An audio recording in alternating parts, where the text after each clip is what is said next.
I now call the Prime Minister.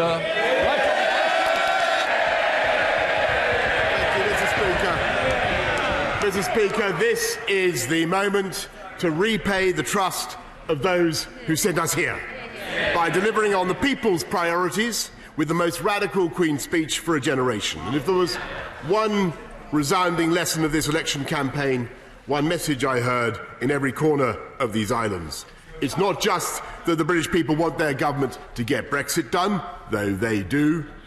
They want to move politics on and move the country on.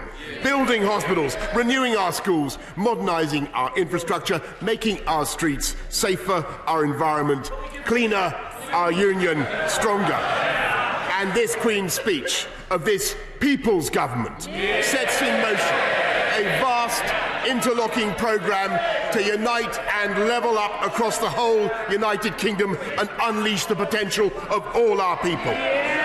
This one-nation government will enshrine in law record funding for our NHS, take back control of our borders with a wholly new immigration system, toughen our criminal justice system with longer sentences for the most dangerous offenders, double investment in basic science research, and protect our environment with a bill so ambitious and so vast that there is no environmentally friendly way of printing it off.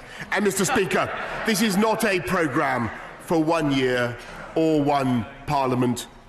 It is a blueprint for the future of Britain. Just imagine where this country could be in 10 years' time. Trade deals across the world, creating jobs across the UK. 40 new hospitals, great schools in every community, and the biggest transformation of our infrastructure since the Victorian age. British scientists using new gene therapies to cure the incurable, the hitherto incurable, and leading the dawn of a new age of electric vehicles, not just cars, but planes, pioneering solutions to the challenge of climate change. And I do not think it vainglorious or implausible to say that a new golden age for this United Kingdom is now within reach. And in spite of the scoffing, in spite of the negativity, in spite of the scepticism that you will hear from the other side, we will work flat out to deliver it. Mr. Speaker, Her Majesty's gracious speech was expertly proposed by a beacon of our one-nation conservatism, my honourable friend, the member for Chatham and Aylesford, who is not only a football coach of great distinction, who has done much to champion the female game, which will be a key part of this country's bid for the 2030 World Cup. But she is so personally skilled at the game, with what has been described by her adversaries as a take no prisoners style, that according to the Daily Telegraph, and if you can't believe the Daily Telegraph, Mr. Speaker, what can you believe? She was once barred from playing against men to protect their egos, and has even used this dispatch box. For an impromptu game of kicking up. He uses this dispatch box as a goalmouth, Mr. Speaker, in what was probably one of the less shocking innovations tolerated by the previous Speaker. My honourable friend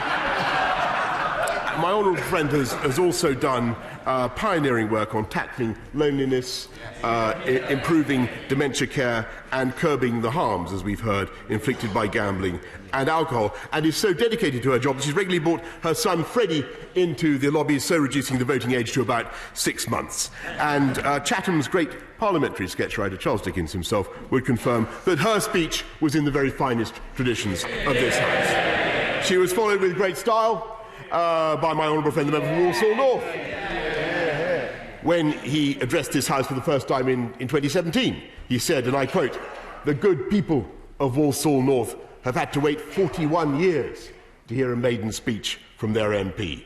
You can imagine how disappointed they will be." Well, my honourable friend was being characteristically modest, but I cannot help noticing how the good people of Walsall North have taken drastic steps to avoid another maiden speech. They not only re-elected my honourable friend, but they've quintupled his majority just to be sure. Mr. Speaker, as the honourable right honourable member of opposition has pointed out, you wait years for a Queen's speech, and then along come two in short order. Something my honourable friend will appreciate, as one of the growing number of bus drivers' children on Conservative benches. He was elected as a. I know you want to ask about. I know the honourable gentleman wants to ask about buses, but I must make sense. He was elected as a blue-collar Conservative from a traditionally Labour seat, a path that many have just followed. And since then, as he pointed out quite rightly, he has secured funding for a new A&E department at his local hospital, a new railway station for Willenhall. I know he comes from a Labour family. In fact, I think his brother is a Labour councillor. And when he first declared himself a Conservative, he felt, he said, like the black sheep of the family. All I can say is I bet if they're watching today, they will feel nothing but pride in my brilliant speech. Mr. Speaker, let me also welcome to his place.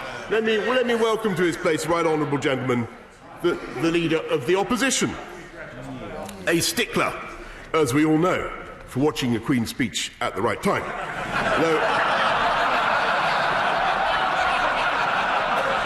Though I don't know what he has against coronation chicken, Mr. Speaker. As our exchanges across these dispatch boxes come towards a close, alas, let me say that our personal relations have always been excellent, and as for all our disagreements, I have never doubted that the right honourable gentleman's beliefs are deeply held, and his sincerity is to be admired. Certain members of his shadow cabinet, on the other hand, are absolutely clear where the responsibility of the election result lies. The voters of the country have let their side down, let his side down. They have forfeited the confidence of the opposition, and the time has come for Labour to take the only possible step: dissolve the electorate and replace it with a new one.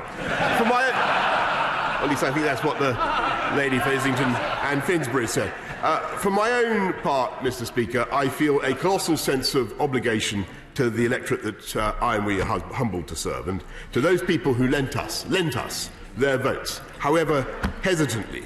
This government will now engage flat out on a programme of change for the better. Tomorrow is the day when we finally peel back the plastic wrapping about which you have heard so much, Mr. Speaker, and present our oven-ready deal, and it will go into the microwave as the withdrawal agreement. It works in both devices, this deal. Taking back control of our money, our borders, our laws, our trade, clearing the way for an overarching programme of national renewal. And above all, it is time to invest in that institution that gives the country its cohesion and even our national spirit. The simple and beautiful idea that whoever you are, the NHS is there for you when you fall sick. And as our NHS cares for us, so we will care for the NHS, delivering the biggest cash boost in a generation, and for the first time this Queen's speech guarantees a new funding settlement in law. And what will that pay for, Mr. Speaker? I hear you ask. The biggest hospital building programme in living memory, with 40 new hospitals, 50,000 more nurses and their bursaries, 6,000 more GPs, 50 million more GP appointments, and we will introduce an NHS visa, a new NHS visa, to fast-track talented staff from overseas. We will scrap those iniquitous hospital parking charges for all staff and vulnerable people, and we will guarantee dignity and fairness for everyone in their later years with a long-term and sustainable solution to social care. And indeed, I invite cross-party work on that solution in the spirit of cooperation that I think is supported by many, many members on both sides of this House. And, Mr. Speaker, while many of these measures were indeed foreshadowed in the last Queen's speech, fortified by our new mandate, we will go even further. We will give millions of tenants greater rights over their rented homes, abolishing no-fault evictions. We will help millions of commuters whose lives are made miserable by strike action, by imposing minimum service agreements. on that, I'm happy to give way. If he's opposed to helping struggling commuters, and I'm delighted to hear from him. Go on. Earlier on, he used the slogan "People's Parliament," but the people of Scotland rejected his government. And if he really believes in the people, isn't it right the people of Scotland should have their say in a referendum? Mr. Speaker, I think it was Nicola Sturgeon herself who said that the referendum in 2014 was a once-in-a-generation event. And I don't know about you, Mr. Speaker, but I feel that the Scottish Nationalist Party should concentrate more on delivering on the domestic priorities of the people of Scotland and rather less on breaking up our United Kingdom. We will abolish. I believe, Mr. Speaker, that if I gave way to the honourable gentleman, I would be forced to repeat the point I've just made. We will abolish the threat of no-fault evictions, and we will take forward our plans to rejuvenate and, in some cases, and in many cases, Mr. Speaker, to revolutionise the infrastructure of Britain, including Northern Powerhouse Rail. We will remedy the scandal that Leeds is the largest city in Western Europe without a light rail or a metro. We are dramatically improving local bus services, levelling up across the country to the standards set in London, at least as they were set under the previous mayor. And we are investing nearly £30 billion in our road network, including upgrading the A66 to the first continuous dual carriageway across the Pennines since the 1970s. And above all, this one nation government will strengthen our United Kingdom of England, Scotland, Wales and Northern Ireland, the most successful union in history, and a sacred inheritance that this Parliament will never allow anyone to rip up or rend asunder. And we will stand by one of the greatest international symbols of British courage and daring, our armed forces. The men and women who sacrifice so much to safeguard our way of life. We will protect our protectors from unfair and vexatious legal claims which undermine their morale and confidence. And we will spare no effort in addressing the profound concerns of millions about the state of our criminal justice system, with the first Royal Commission for almost 30 years. And action now to impose tougher sentences on the most serious offenders. Now, if the honourable lady opposite actually wants to contest the need for tougher sentences for serious offenders, I'm happy to hear her view. I'm very grateful to the Prime Minister for giving way. I'd like to ask him, in the Queen's speech there was mention of a sentencing bill. Will this include provision for increasing the sentence for death by dangerous driving from 14 years to life imprisonment? And if it won't, is the government open to accepting an amendment? The honourable lady makes an important and valid point, and I have no doubt that she reflects the concerns of her constituents, and we will certainly be looking at what we can do to make sure that people who are guilty of dangerous driving do receive the penalties that they deserve. And I know that the Home Secretary will listen very carefully to what she has said. We will end the dangerous practice of early release of terrorists. But our reforms will only stand the test of time if our system of government here at Westminster meets the challenge of a new era. The steady erosion of faith in politics has poisoned our public life, and so we will establish a Constitution, Democracy and Rights Commission to recommend proposals to restore trust in our institutions and our democracy. And, as a first step, we will repeal the Fixed Term Parliament Act,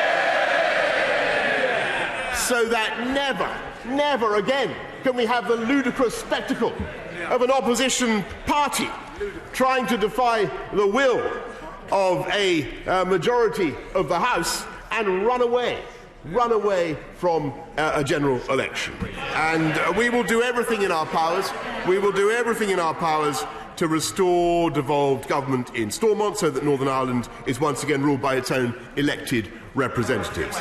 And when it comes to standing by our friends, on the Northern Ireland, of course. I thank the Prime Minister for giving way, and of course we all look forward to devolved government being re-established in Northern Ireland fairly and equitably for all? Will the Prime Minister make good on his commitment for a golden age of all of the United Kingdom by ensuring that he makes good on the promises made for bus building in Northern Ireland and for infrastructure in Northern Ireland, so as we can all enjoy the golden age of infrastructure and build the Boris Bridge, not just the Boris bus?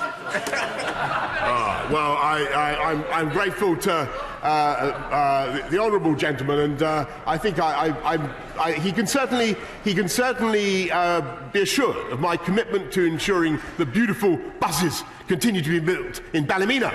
And I will do everything we can to make sure that that continues to be the case. As for his desire for a bridge to connect the two biggest isles in the British Isles, all I can say is a very interesting idea. I advise him to watch this space and indeed watch that space between those islands, because what he has said has not fallen on deaf ears, Mr. Speaker. And when it comes to standing by our friends, whether in Northern Ireland or elsewhere, one innovation that this Queen's speech introduces, Mr. Speaker, is that we will stop public bodies from taking it upon themselves to boycott goods from other countries to develop their own pseudo-foreign policy against countries which, with nauseating frequency, turns out to be Israel. Mr. Speaker, the scale of our programme is matched only by the sense of responsibility that falls upon us now, upon all of us now who have been elected. And again, I congratulate all new members, but a huge responsibility falls upon all of us now to redeem and to repay the trust of the British people. And I say to the people of this country, we owe you. We know it, and we will deliver. And we have now the energy, we have the ideas, we have the mandate, we have the people, and we will spare no effort to fulfil that mandate. And as we engage full tilt now in this mission of change, I am filled with invincible confidence in the ability of this nation, our United Kingdom of Great Britain and Northern Ireland, to renew itself in this generation as we have done so many times in the past. And after the dither, after the delay, after the deadlock, after the paralysis and the platitudes, the time has come for change and the time has come for action. And it is action that the British people will get from this gracious speech, this most gracious speech, and I commend it to the House.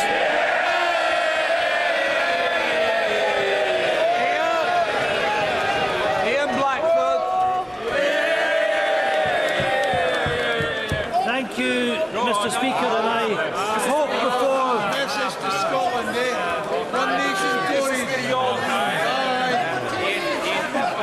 One nation, Tories. Together, just out there. Can people now leave quietly for those who are leaving? We will try again.